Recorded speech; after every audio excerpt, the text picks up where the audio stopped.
প্রত্যেক ক্ষমতার পতনের গল্পেই থাকেন একজন বিশ্বাসঘাতক। বাংলার ইতিহাসে সেই ঐতিহাসিক বিশ্বাসঘাতক শব্দটিরই সমার্থক হয়ে গেছে মীর জাফর। মীর জাফর বলতে মানুষ এখন এমন একজনকে বোঝেন যিনি বিশ্বাসের চূড়ান্ত পর্যায় থেকে করেন চরম বিশ্বাসঘাতকতা।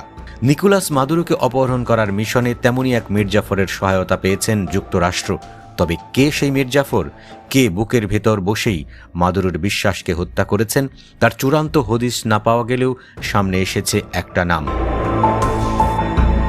ভেনেজুয়েলার প্রেসিডেন্ট নিকোলাস মাদুরোকে গ্রেপ্তারের লক্ষ্যে যুক্তরাষ্ট্রের সাম্প্রতিক অভিযানের বহু আগেই দেশটির কট্টর স্বরাষ্ট্রমন্ত্রী দিওসদাদো ক্যাবোলার সঙ্গে গোপন যোগাযোগ শুরু করেছিল ট্রাম্প প্রশাসন। ব্রিটিশ বার্তা সংস্থা রয়টার্সের এক অনুসন্ধানী প্রতিবেদনে উঠে এসেছে এই চাঞ্চল্যকর তথ্য। রয়টার্স জানিয়েছে, অভিযানের অন্তত কয়েক মাস আগে থেকেই যুক্তরাষ্ট্রের শীর্ষ কর্মকর্তারা ক্যাবোলার সঙ্গে সরাসরি ও মধ্যস্থতাকারীদের মাধ্যমে যোগাযোগ রাখছিলেন। অভিযানের পরও এই যোগাযোগ অব্যাহত রয়েছে বলে নিশ্চিত করেছে বিষয়টি সম্পর্কে অবগত একাধিক সূত্র। সূত্রগুলোর ভাষ্য অনুযায়ী ট্রাম্প প্রশাসনের মূল লক্ষ্য ছিল ভেনেজুয়েলার ভেতরে বড় ধরনের সহিংসতা ও অস্থিতিশীলতা এড়ানো। এ কারণেই ক্যাবেলোকে সতর্ক করা হয় যেন তিনি তার নিয়ন্ত্রণাধীন নিরাপত্তা বাহিনী, গোয়েন্দা সংস্থা কিংবা ক্ষমতাসীন দলের সশস্ত্র সমর্থকদের ব্যবহার করে বিরোধী পক্ষের উপর দমন পীড়ন চালাতে না পারেন।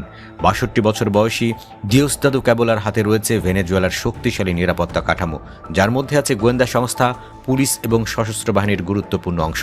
জানুয়ারির ৩ তারিখে যুক্তরাষ্ট্রের অভিযানের পরও এই কাঠামো প্রায় অক্ষত রয়েছে, যা তাকে দেশটির অন্যতম প্রভাবশালী ক্ষমতার কেন্দ্রে পরিণত করেছে।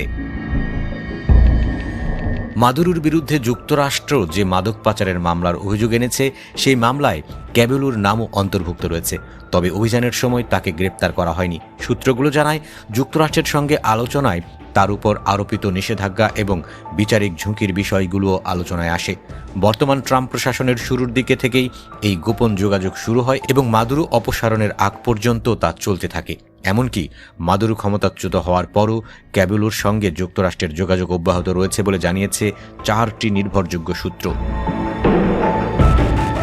বিশ্লেষকদের মতে এই যোগাযোগ যুক্তরাষ্ট্রের জন্য কৌশলগতভাবে অত্যন্ত গুরুত্বপূর্ণ, কারণ ক্যাবেলো যদি তার নিয়ন্ত্রণাধীন বাহিনী সক্রিয় করেন তাহলে ভেনেজুয়েলা জুড়ে সহিংসতা ছড়িয়ে পড়তে পারে, যা দেশটির অন্তর্বর্তী প্রেসিডেন্ট ডেলসি রদ্রিগেজের ক্ষমতা ধরে রাখার প্রচেষ্টাকে মারাত্মকভাবে হুমকির মুখে ফেলতে পারে।